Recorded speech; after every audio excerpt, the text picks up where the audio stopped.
I fully support the UN global goals.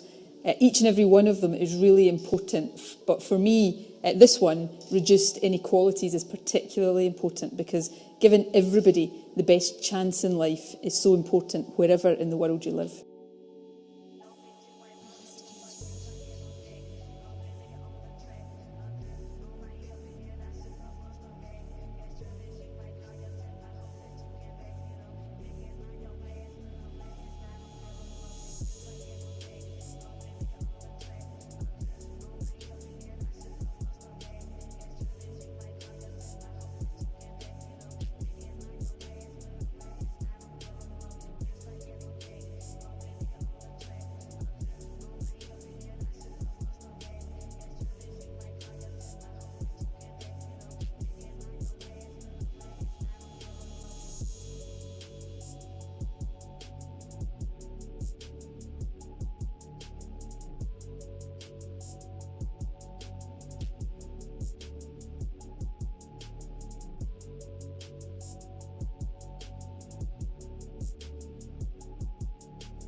Conference, and that resolution is entitled Scottish Citizenship for New Scots.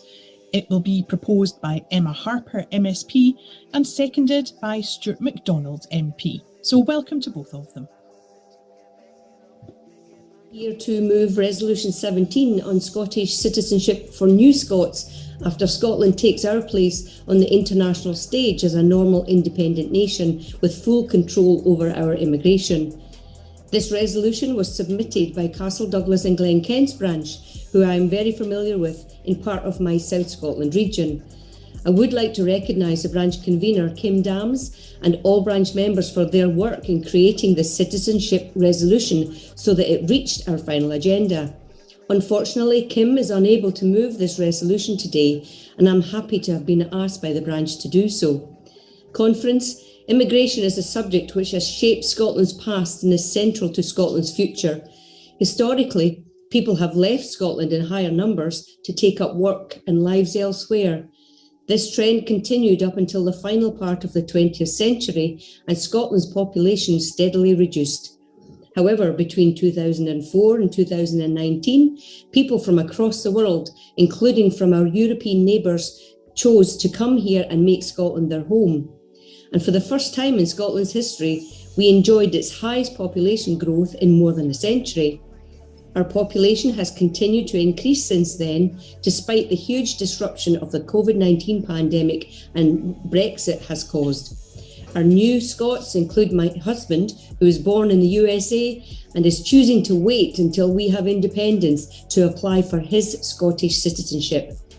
Our new Scots are absolutely welcome here and have contributed to Scotland immensely, not just through making our population younger, which is important for our long-term sustainability. Our new Scots are absolutely welcome here and have contributed to Scotland immensely, not just through making our population younger, which is important for our long-term sustainability, but they have also contributed to our culture, our economy, and to life of our communities across the country. We must have an immigration system in an independent Scotland which has fairness, dignity and respect at its heart. First Minister, in evidence taken on the Scottish budget, witnesses expressed great concern at the demographic challenges facing Scotland as the size of our workforce declines relative to our overall population, and this is likely to result in falling income tax receipts whilst welfare spend increases, impacting on fiscal sustainability. Yesterday, Committee University of Scotland said that the priority must be to make our economy more competitive to attract people of working age from beyond our borders and encourage more Scots to spend their working lives here. So while we lack powers over immigration, we can still attract workers from elsewhere in the UK. So how will the Scottish Government address these demographic challenges? Demographic challenges are facing all countries, but they are particularly acute in a Scottish context, and they have clearly a big impact on the future sustainability of our public finances. Now, there are short technical things we need to do, technical but very important things in terms of the spending review, the review of the fiscal framework, which will determine to some extent the flexibilities year on year that a Scottish Government has to manage some of this. But fundamentally and longer term, it's about ensuring that we have a population that is fit for the modern economy that we're seeking to create. Now, we seek to encourage people to come here. We do that in a number of ways. We do that through the international marketing campaigns to encourage people here. We encourage students to come and study here and then try to encourage them to stay.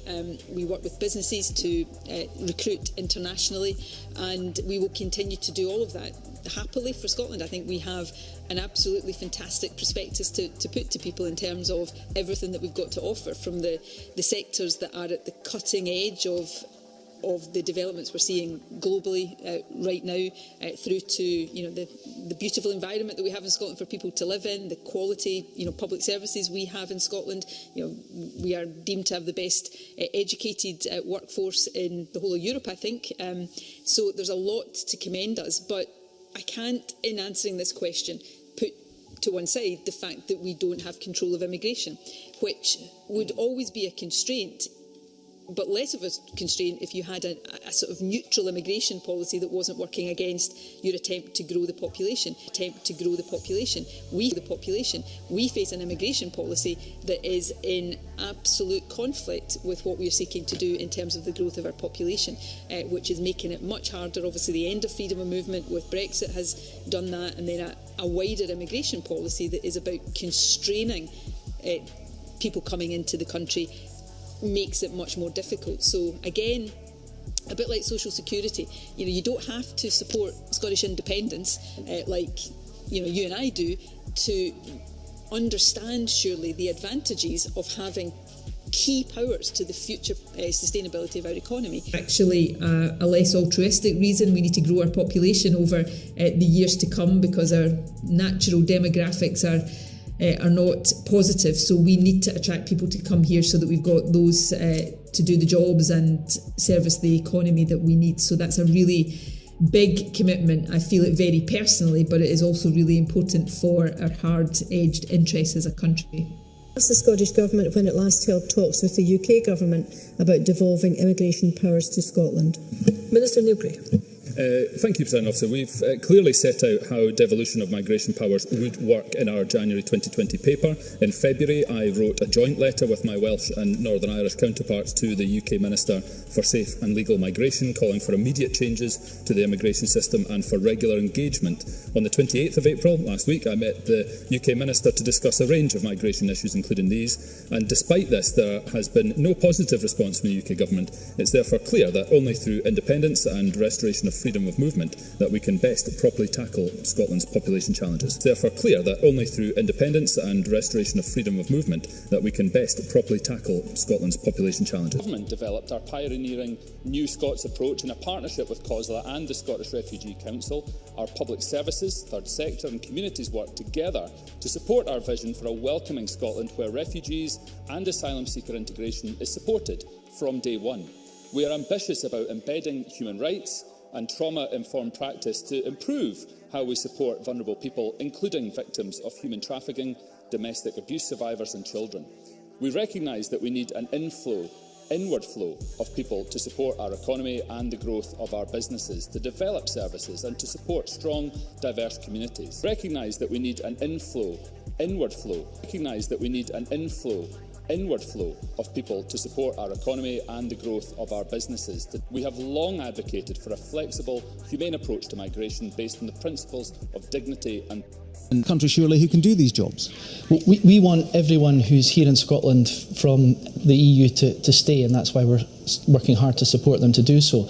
But actually, I mean, if you take the food and drink sector, for example, they need to recruit an additional 40,000 people in the coming years. So we need people to sustain the workforce now, but also to make sure that Scotland performs at its best. But also, inward migration as a concept in itself is enriching in that it brings creativity, it brings innovation, and it also develops us as the outward-looking, welcoming country that we want to be. So the proposals to close the door, I mean, the end of freedom of movement in itself was a negative thing, and of course Scotland rejected that and rejected Brexit. But these proposals from the UK government are nonsensical and will be incredibly damaging in the short term and really make it challenging for us to deal with our demographic challenges in the medium and These proposals from the UK government are nonsensical and will be incredibly damaging in the short term and really make it challenging for us to deal with our demographic. Nonsensical and will be incredibly damaging in the short term and really make it challenging for us to deal with our demographic challenges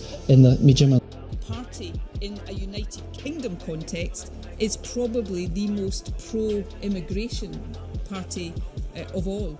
We are pro-immigration for two broad reasons. Firstly, I believe as a matter of principle that one of the greatest ways of fostering better understanding between different peoples and different countries, frankly, one of the best ways of promoting peace globally is to allow people to travel, to experience life in different countries and to develop that greater understanding. So I'm a proponent in principle of freedom of movement and people experiencing different countries and different cultures. But there's also a practical reason for Scotland. Scotland is a country, and we're not unique in this sense, but the demographics of Scotland are quite challenging. Our birth rate is not growing at a fast enough rate.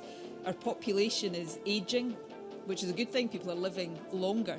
But we face a situation in future that if we don't attract people to come and live in Scotland, our working age population may decline. It was in decline about 20 years ago, and migration from other parts of Europe reversed that. So if we suddenly pull up the drawbridge, we will damage our own economic interests.